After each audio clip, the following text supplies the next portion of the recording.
Welcome to History and D&D.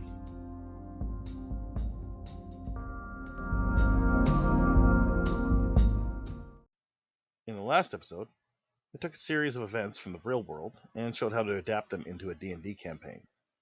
This time, I'll talk about Dragonlance, how it was created, and how it evolved. Newly hired TSR employees, Tracy and Laura Hickman, conceived of a campaign world dominated by dragons. It began when they were running a small press called Daystar West Media, and they got hired by the company that made Dungeons & Dragons. During this period, they had begun discussing an adventure called Eye of the Dragon, which brought dragons more prominently into the game. In 1982, the couple was driving from Salt Lake City to their new job at TSR in Wisconsin, and they came up with the concept and overview of what they would call Project Overlord. When they met with the brass at TSR, they were asked to create a campaign setting about dragons, so they assembled a team for this project that included Larry Elmore, Jeff Grubb, and Harold Johnson. The Hickman's idea was a series of adventure modules called the Dragonlance Chronicles. They shared the idea with artist Larry Elmore, who was excited by it and immediately produced concept art. Tracy pitched the idea of a multimedia sub-franchise to TSR. The idea included tie-in products like books, war games, novels, miniatures, and short stories in Dragon magazine. TSR liked the idea so much, they put a whole team on it. Tracy convinced fellow employee and editor, Margaret Weis, to help write the novels. The first adventure module, Dragons of Despair, and the first novel, Dragons of Autumn Twilight, were released in 1984. Random House, the publisher of the novels, was convinced the books wouldn't sell, so TSR put a page count limit to keep the price down. Apparently, Margaret Weis has stated that there is a manuscript somewhere for Dragons of Autumn Twilight that is 3 times longer. Larry Elmore, who drew early art for the project, drew the character with gold skin and hourglass-shaped irises. This led the authors of the novel to create in-story reasons for the look. Doing so created a snowball of plot and themes. Raceland looked different from his twin brother because he was sickly and had to sacrifice more of his health to gain magic power. This led to the idea that Raceland was ambitious while Caramon smothered him. Also, the sacrifice he made was in a test to be admitted to a magical community located at the Towers of High Sorcery. This idea fleshed out the world with a kind of magic guild, and many things in the world would be affected by the fact that such a group existed. For instance, this is likely where the idea of the 3 moons that orbit the world came from, as each of them represents a different order in the conclave of wizards and a different god of magic. The rudimentary multimedia campaign included adventure modules, guidebooks, miniatures, calendars, puzzles, maps, novels, and magazine articles. By 1987, the campaign book came out. This was followed over the many years later by box sets, video games, board games, crossovers, comic books, game books, coffee table books, an animated movie, collector cards, posters, clothing, and more. After several product lines had been created, the setting became one of the big 3. Greyhawk, Gary Gygax's original setting and the default for most of the early Dungeons & Dragons adventures. Dragonlance, the world of epic stories, and for a long time the most widely known by those who may not even have played or knew of Dungeons & Dragons. And the Forgotten Realms, the youngest of the 3, but one that would continually gain momentum and propel it beyond the other 2, to become both the default campaign setting and the most widely known by a general audience. But by the mid-90s, the company that produced D&D would fall on hard financial times and make some poor decisions. I outlined this in my early episodes. Some of these bad decisions would directly affect Dragonlance. Going back to the beginning of the story, there was a pretty cool innovation that would both propel Dragonlance into success, but also hold it back later. That was the idea that everything was synergized. This meant novels, adventures, comics, and everything else was pretty tied to canon.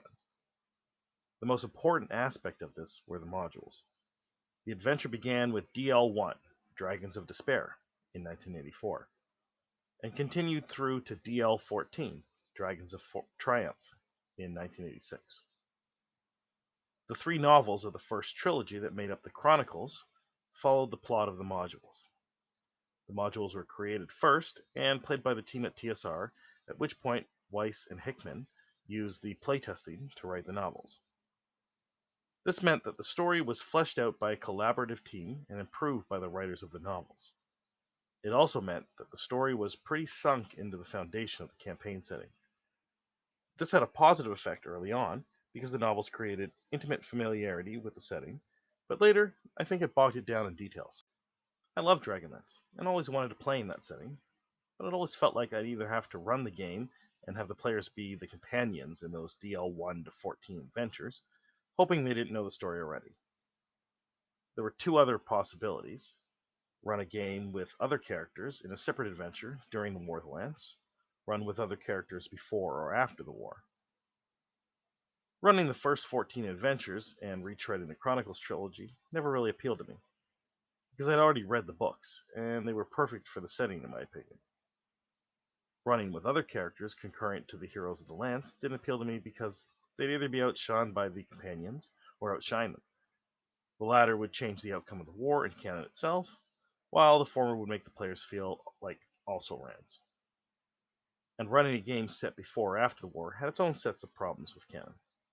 I guess, for me and many others, the canon was awesome and we were loath to create an alternative Kryn. It meant that we bought the products, but were unlikely to run the game in that setting. This kind of turned Dragonlance into a bauble that was nice to look at, but not to touch. So, in my estimation, that was good for an early push to sell product for a good decade, but engagement was lower than it could have been. I just compare it to Forgotten Realms, which also had novels, but these novels often took place in certain regions and could easily be ignored by dungeon masters and players. The world was huge, and you could go off adventuring, and it wouldn't be odd that a character never heard of Drisdordan or Elminster. The opposite was the case with Dragonlance. Every person on the main continent of Ansalon was constantly retelling stories about Tanis, Raceland, and the other heroes of the Lance. Hard to motivate players to go out and live under that shadow. There were many people that ran their games in Dragonlance, but I think Greyhawk and later Forgotten Realms were more widely used, with the former shrinking in popularity and the latter growing. Dragonlance seemed to just keep an even keel for a while and then peter out. And like I suggested above, I think the reason for the Forgotten Realms' growth and Dragonlance's lack of it was how far from canon players and the Dungeon Master felt comfortable with. Forgotten Realms made it easier to ignore canon than Dragonlance. By the mid-90s, TSR was struggling, as I mentioned before. Due to this, Dragonlance would be altered significantly. The company mandated that it be a world constantly bombarded by epic events. So after a follow-up novel by Weis and Hickman to the Chronicles called Dragons of Summer Flame, the gods left the world and were soon replaced by powerful dragon overlords. This was an innovation and was tied into a new game Harold Johnson and William W. Connors had created. It would be part of a new non-D&D fantasy game called the SAGA System. The system was a role-playing game that utilized playing cards that affected fate. It was clearly influenced by the rise of Magic the Gathering. While the game sounds interesting, I was not interested in the Dragonlance 5th Age, and I don't think many fans were. Soon after that, TSR was acquired by Wizards of the Coast and was transitioned away from both the Saga system and the 5th Age. Weis and Hickman returned to write new novels for a new age, and the setting eventually settled into the 3rd edition of Dungeons & Dragons that was created by former TSR employees and Wizards of the Coast. While this new edition was a popular revival for D&D, Dragonlance remained in the background. Forgotten Realms had continued to grow in popularity, and soon eclipsed both Dragonlance and Greyhawk to become both the default setting and the producer of the most popular novels. Even Eberron, a new campaign setting, became more ubiquitous than those other two. But fans did get one gem out of that era. Margaret Weis, with the help of Don Perrin, Jamie Chambers, Christopher Cole, Tracy Hickman, and others, produced many Dragonlance products through her company, which licensed the rights, including the campaign setting book for 3rd edition. It was also during this period of the 2000s that saw the release of a Dragonlance animated movie. But the less said about that, the better. Matt Haig, known as Paladin, created a website called Dragon's Realm in 1996, which originally was used to discuss old AD&D gold box video games. He changed the name of the site to The Lost Citadel to reflect how his site now focused on Dragonlance fandom. He eventually spun that off into a site called The World of Krynn in 1997. Back in 1998, Margaret Weis and then-husband Don Perrin created a game publishing company called Sovereign Press. In 1999, Paladin purchased the domain name Dragonlance.com from its previous owner and hosted his World of Krynn website there. The 2000s were probably the peak of Dragonlance fandom and popularity, and also, sadly, the other end of that peak is a cliff. Jim Butler, from Wizards of the Coast, announced in 2000 that Wizards would no longer publish Dragonlance products. Tracy Hickman, with fans from the Dragonlance-L mailing list, formed what they called the Whitestone Council. That was to create the Dragonlance Nexus, a website that would adapt Dragonlance to the new 3rd edition rules for Dungeons & Dragons.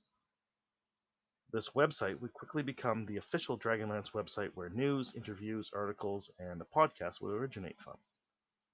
In 2002 and 2003, it would merge with Paladin's World of Krynn. During that period, Sovereign Press would acquire the license to produce official Dragonlance products, and the Nexus would give Margaret Weis the Dragonlance.com domain name. In 2004, Sovereign Press would become Margaret Weis Productions. In 2007, Wizards decided not to renew any third-party licenses for D&D. Many speculated that this meant Hasbro was going to sell Dungeons & Dragons, and a lot of people in the hobby declared this in many places with certainty. But in 2020, we know this was never the case. I've never been a fan of internet speculation once people begin to assert things that are based on very little evidence, so I just wanted to point this single case out. In 2008, with the license expired, Margaret Weis Productions produced the last Dragonlance game product. Dragonlance.com was eventually taken down in 2011. The last novel to be published was The Fate of Thorbardin by Douglas Niles in January 2010. Dragonlance was continually in print with new materials generally from 1984 until 2011. That's 27 years. It is now being defunct for a third of that time, 9 years. With a list of novels linked to the setting over 190, as well as comic books, video games, and a movie, it was a prolific series and one of my favorites. I'm actually shocked that I can no longer go into a bookstore and see an entire wall of Dragonlance books. Will it make a comeback? Maybe, but only if the fandom grows, and that likely requires Wizards of the Coast to grow it by producing new media for it. So what is the basic story behind this epic setting? The gods of good, evil, and neutrality created the world, and each chose a primary race to represent them. Paladin, highest of the gods of good, chose the elves. Takesis, highest of the gods of evil, chose the ogres. Gillian, highest of the neutral gods, chose humans. Later, some ogres who saw themselves as beginning to be tainted by Takesis appealed to Paladin, and he allowed them to worship him, creating the Irda race. Reorx, the neutral god of craft, created the Grey Gem of Gargath, and he claims to have accidentally trapped the overgod Chaos inside. This gem moved through the world and split the dwarves, gnomes, and kender into separate races, as well as creating new creatures and subraces. Takesis tried to conquer the world with evil dragons early on, but a coalition of races and good dragons stopped her. Centuries later, the worshippers of the gods of good rose to power in Istar, and eventually a man called the King Priest demanded the gods remove evil from the world. They punished his insolence by throwing a fiery mountain at the world. This event was called the Cataclysm. It took many post-apocalyptic centuries for people to recover from this, and when they had, Takesis again tried to conquer the world with evil dragons, and was again stopped by a coalition of races and good dragons.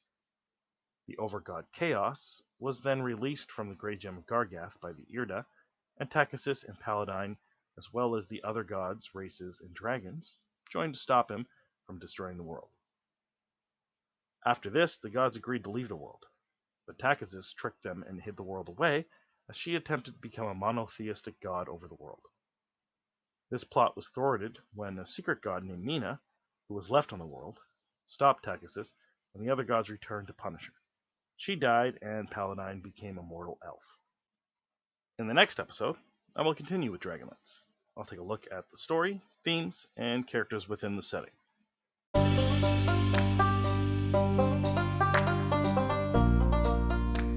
This has been History and D&D. Hadad, and I hope your day is free of thunderbolts.